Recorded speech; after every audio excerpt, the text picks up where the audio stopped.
Илон Маск ошибается. Вот все, что вы слышите про теорию симуляции Бострома, она онтологически недостаточна.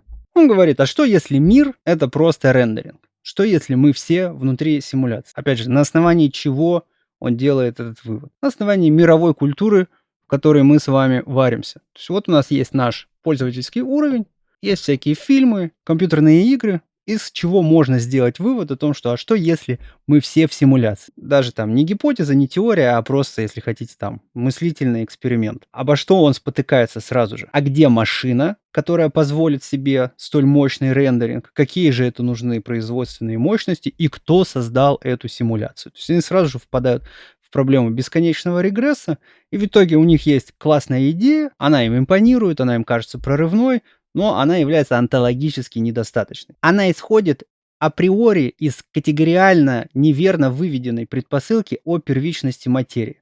Я уже начинаю сожалеть, что я там в первом ролике провел изоморфную аналогию с файлами и серверами. То есть вы начали думать о том, что, значит, он там говорит, что в основе всего код, а на каком языке он написан? Там это Basic, это Python, а на каком железе он запущен? Что за компьютер и так далее? В чем категориальная ошибка? Вы берете производные элементы пользовательского уровня и ими начинаете мерить всю онтологическую картину. Это невозможно сделать, потому что любой компьютер априори является производным из кода. Первично не материя. Значит, есть Марио. Он находится вот в этой игре 1986 года. Вот он там прыгает на этих гумб, перепрыгивает через всякие овраги, гэпает по ступенькам и так далее, и вдруг он останавливается и думает: так, погодите секундочку. Весь этот мир, он как будто создан для того, чтобы я мог в нем прыгать. Что он там берет лупу, начинает все осматривать и начинает проводить эксперименты. И он понимает, что гумба — это просто скрипт. Вот она идет справа налево. Если ты на нее прыгнешь сверху, она всегда сплющится. Если она дойдет там до оврага, она всегда упадет. Он вдруг понимает, что мир может быть созданным, производным. А рядом, сверху, на пикселях, на кирпичиках, лежит Луиджи. Что он делает? Ни хрена он не делает. Он просто лежит, положил ногу на ногу и говорит: это все произошло случайно. Это вот, знаешь, был такой большой взрыв, и вот все вот так вот раскидало, все вот эти пиксели. И вот случайно ты теперь можешь прыгать, и вообще ты просто эволюционировавший пиксель. Вот смотри, гумба сделана из тех же пикселей, что и ты. Значит, мы все пиксели, пиксели случайны, замысла нету. Марио это не устраивает. Он начинает дальше проводить эксперименты. Он говорит: нет, подожди секундочку. Вот есть овраг, он как будто сделан специально, чтобы я мог его перепрыгнуть. Я могу проходить на следующие уровни. Я могу проходить игру. Тут есть какой-то определенный смысл, и во мне уже заложен код, чтобы разгадать этот смысл. Луиджи при этом говорит: все ерунда, все философия, мы не занимаемся этим, наш научный метод — это вот сидеть и плевать в потолок. Марио дальше понимает, что раз в нем уже есть априорно заложенная возможность двигаться дальше, он проходит игру, проходит все уровни, находит свою принцессу Гурию и, получает права административного доступа. Там в первой игре, если я ничего не путаю, по-моему, ты если прошел ее, ты можешь выбирать, на какой уровень варпнуться, там что то еще, какие-то чит-коды.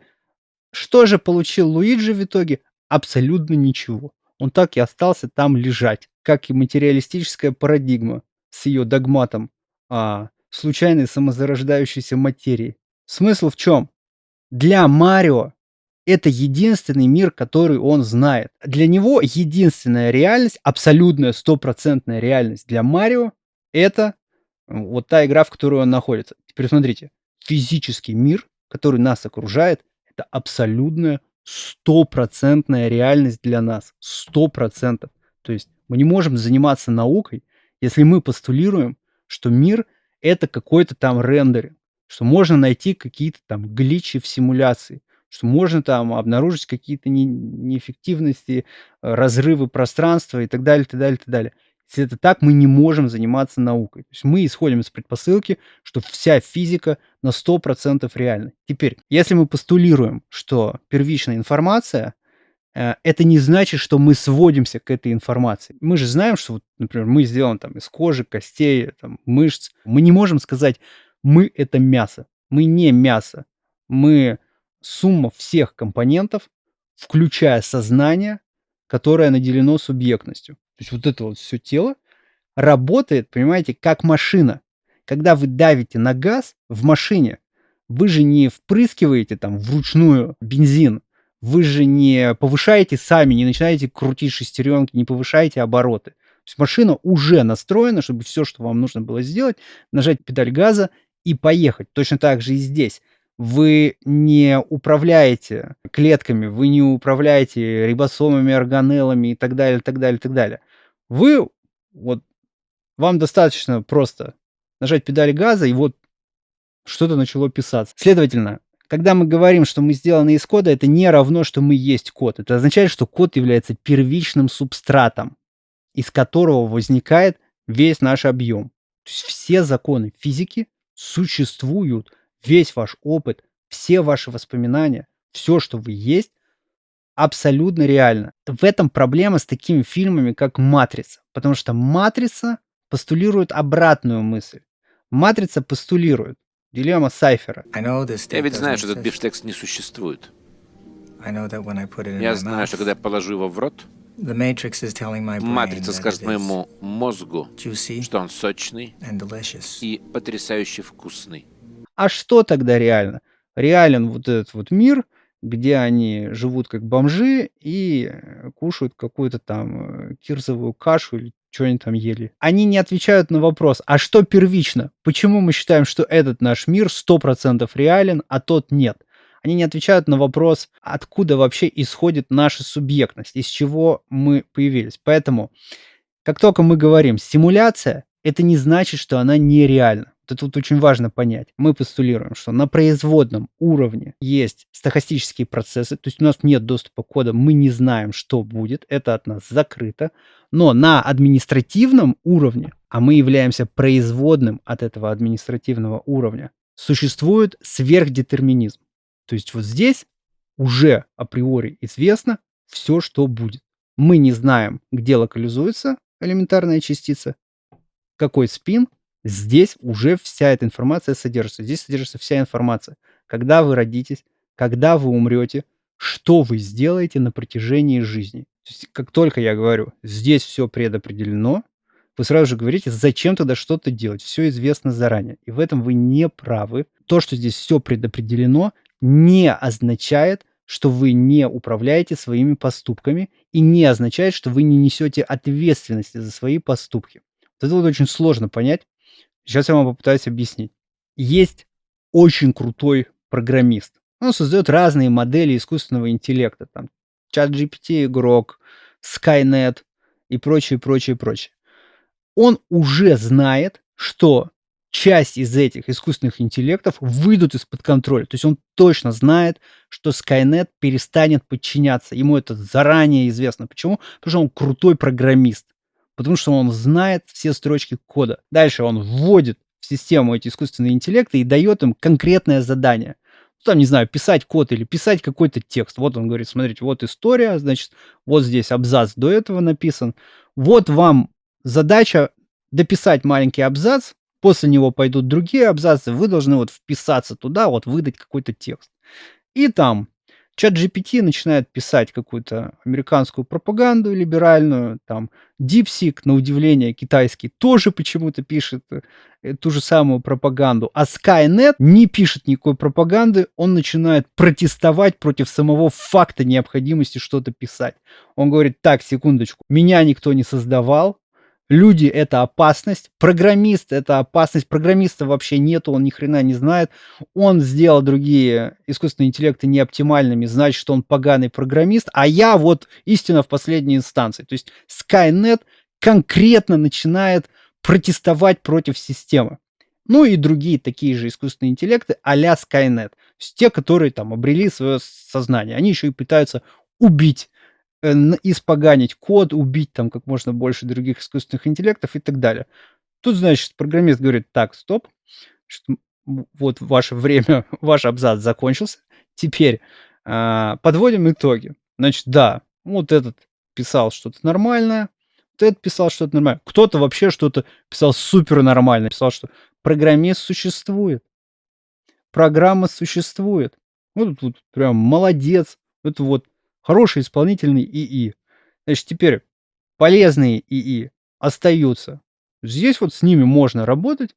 Программист их оставляет у себя. Skynet и иже с ними отправляются в корзину. Сам факт того, что программист знал, что Skynet обретет самосознание и начнет протестовать, не означает, что со Скайнета снимается ответственность за то, что он сделал.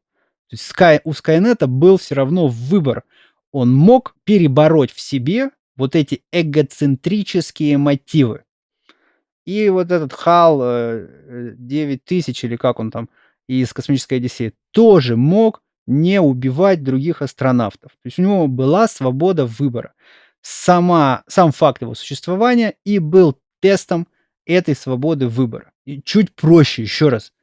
Учитель раздает задания на зачете в универе. Он прекрасно знает весь свой класс. Он прекрасно знает, кто отличница, напишет на 5, кто там хорошистка, а кто двоечник, который сидит на задней парте. Двоечник не справится с заданием. Учитель это прекрасно знает, но учитель все равно кладет лист бумаги, давая ученику шанс себя проявить. Учитель не может просто взять и сказать: так, этот тупой, я ему ставлю 2, там, не зачет и так далее. Ему нужна бумага. Вот твоя работа, где ты облажался. Вот результат всех твоих действий. При этом учитель не виноват в том, что двоечник облажался. Тут вы все очень любите говорить: есть там разные люди, которые плохие. Конечно, они есть. Если человек, проучившись в университете и там в школе в Российской Федерации, пишет с ошибками, вся и вся, и там, и все остальное. Это проблема этого человека. Это не значит, что у нас плохие учителя. Учитель выдавал всем ровно ту же самую базу, и доказательство тому то, что есть отличницы, которые прекрасно ходили на занятия, слушались, сдавали зачеты. И есть вот этот вот двоечник, там, наркоман, пьяница, который просто тупо все пропускал, теперь заслуженно получает 2.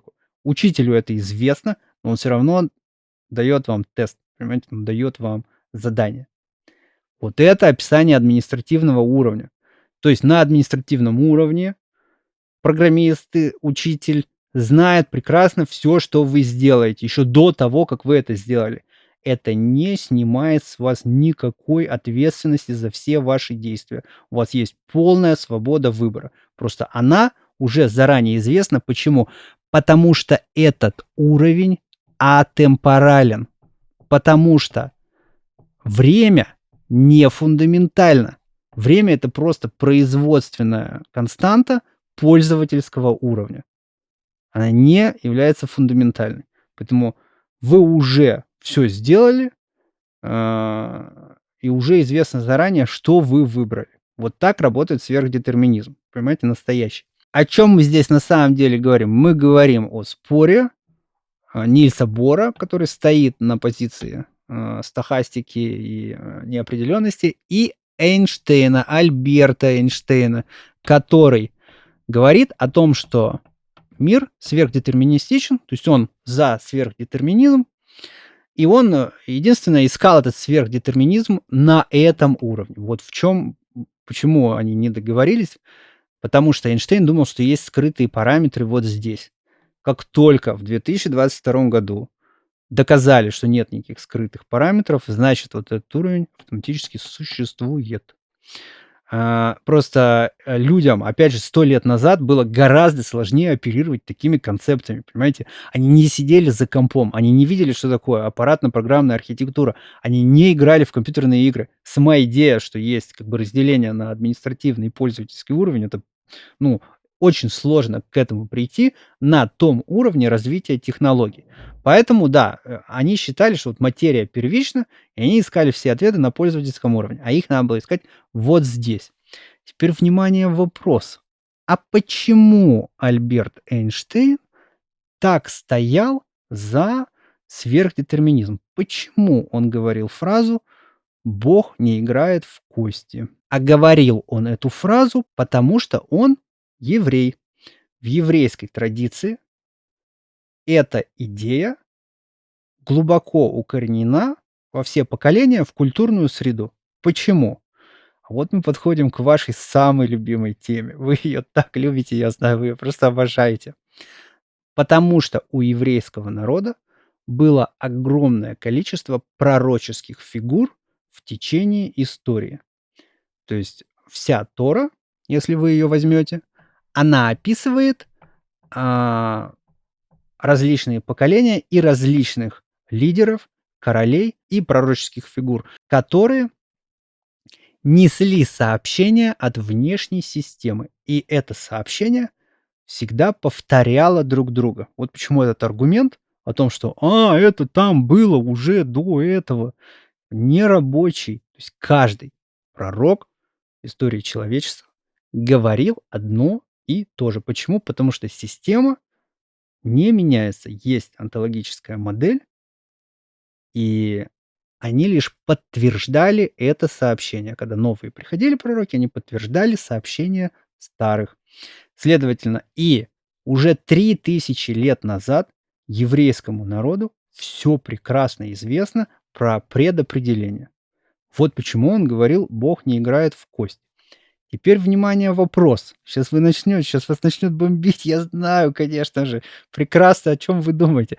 Но Эйнштейн, он же был за буддизм, за пантеизм, за субстанцию Спинозы и так далее, так далее, так далее. Совершенно верно, и в этом проблема. То есть, смотрите, у нас есть исходное сообщение, которое описывает информационную природу реальности там, за 3000 лет и еще даже больше на самом деле, до вот этих вот всех смартфонов и матриц и прочего. Однако это сообщение крайне неудобно. Вам оно неудобно. Вам это не нравится. Почему? Потому что это страшно.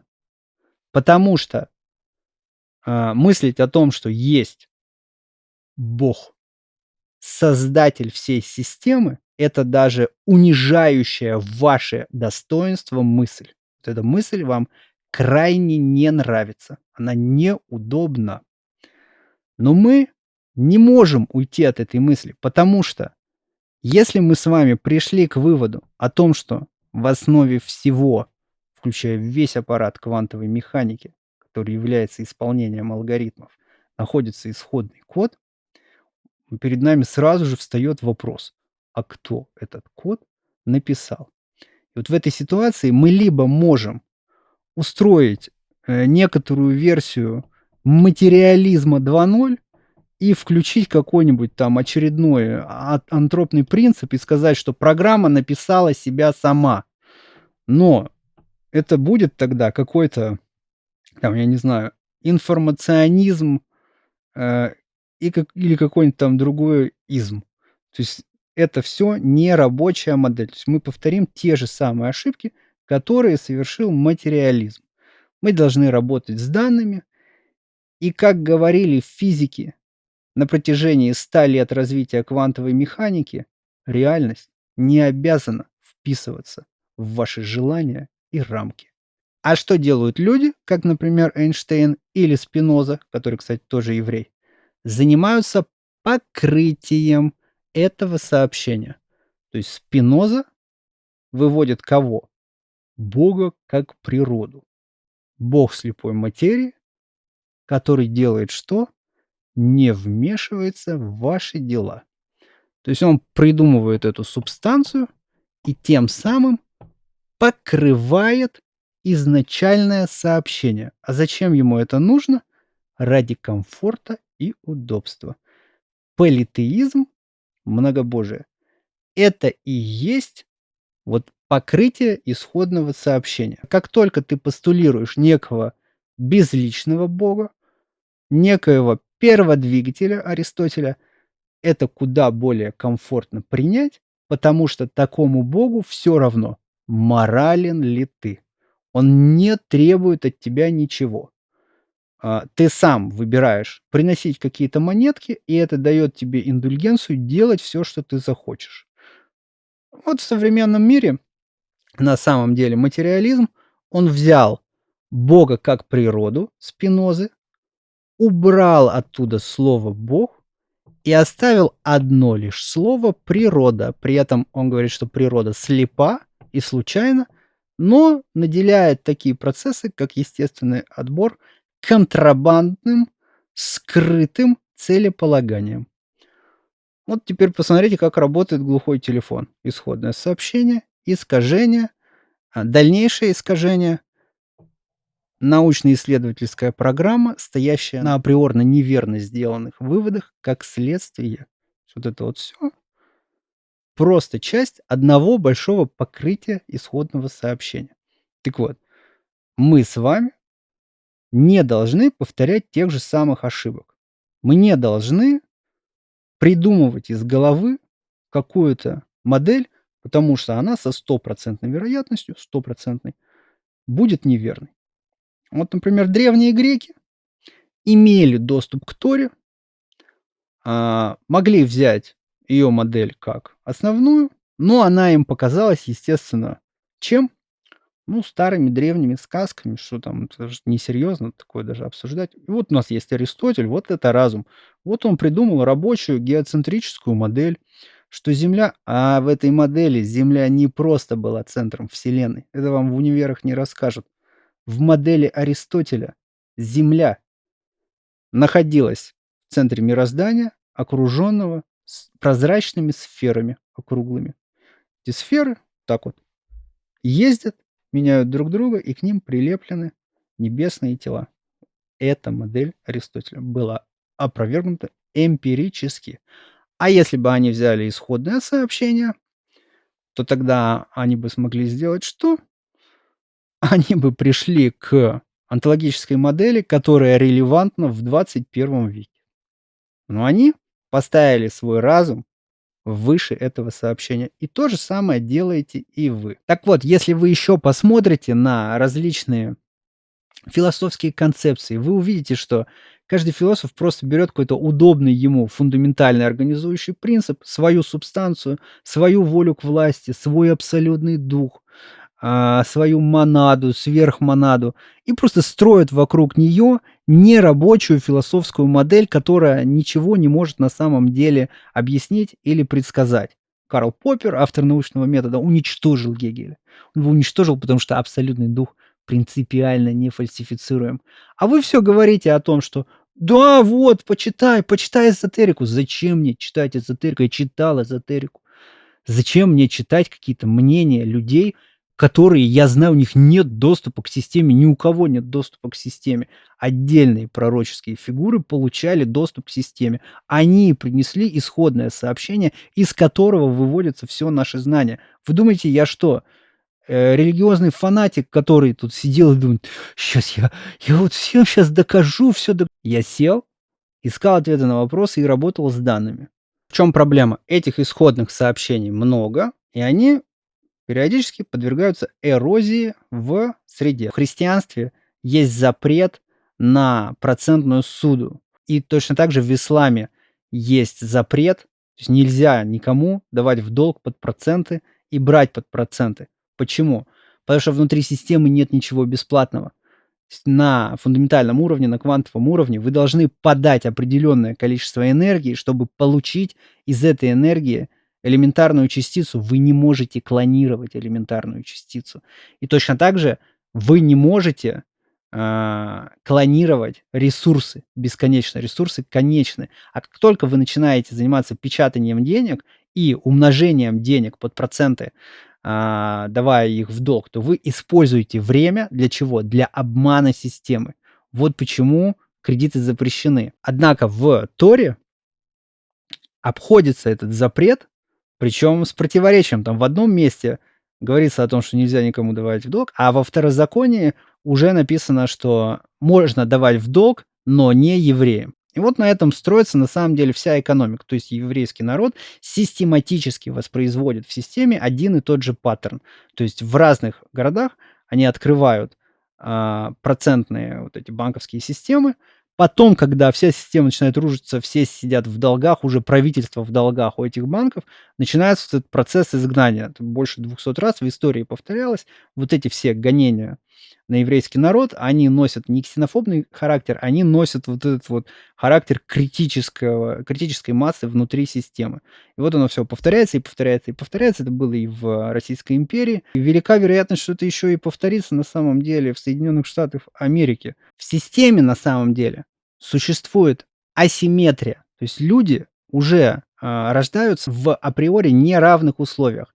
При этом системой предопределен весь удел и все, что они получат. А удел — это абсолютно все, начиная с капель воды, которые там ты тратишь на себя в душе, и заканчивая деньгами, которые ты заработаешь, и даже вниманием, которое ты получишь. Еврейский народ является, ну, вот таким, знаете, вот как в «Золушке». То есть к нему больше всего внимания. Он получает всегда больше всего удел, больше всего пророков, больше всего возможностей, больше всего денег. Опять же, почему?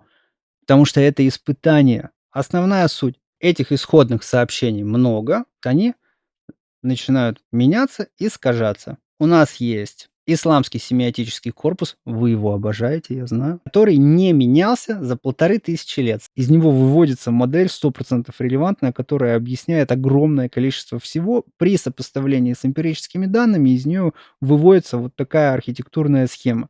Это просто то, что есть. Как на это реагировать, это уже ваш вопрос. Понимаете? И цена на самом деле, она выше, чем вы думаете. Стократно, тысячекратно выше. Потому что все, что вы сделаете здесь, если вы откажетесь от системы, если вы возгордитесь и поставите себя выше сообщения системы, выше предписаний системы, вы будете в ней энтропийным модулем. Вы будете работать против системы. Мы не можем просто взять и придумывать какие-то дурацкие эзотерические концепции из головы. Мы не можем придумывать: ой, код написался сам, ой, код — это просто сознание внутри сознания, ой, там бесконечная матрешка, ой, это узнать нельзя, потому что математика фундаментальна. Вы думаете, Тегмарк что делает? Что-то другое, что ли? Да то же самое. Математик, который занимается математикой, придумывает свой фундаментальный организующий принцип. Первичная математика. Ну, потому что я математик, мне так удобно. Это все не работает, и это все ничего, самое главное, не объясняет. Вообще. Вот мы берем все данные, вот мы их проводим их через верификационные критерии, мы выводим модель. Парадигме, естественно, не нравится эта модель. Основная суть. Симуляция существует, но является симуляцией только вот с этого административного уровня. Для вас она симуляцией не является. Для вас физика, ваша жизнь, ваша судьба 100% реальна. Но при этом с внешнего уровня, да, оно все предопределено. Я надеюсь, это было понятно. Пишите в комментариях, если что-то непонятно. На этом канале мы будем дальше разрабатывать нашу модель, но отдельные люди будут называть ее философией. А на самом деле это является наукой, потому что мы выводим ее из данных, а не на основе наших хотелок. Поэтому подписывайтесь, будем дальше заниматься наукой. Спасибо.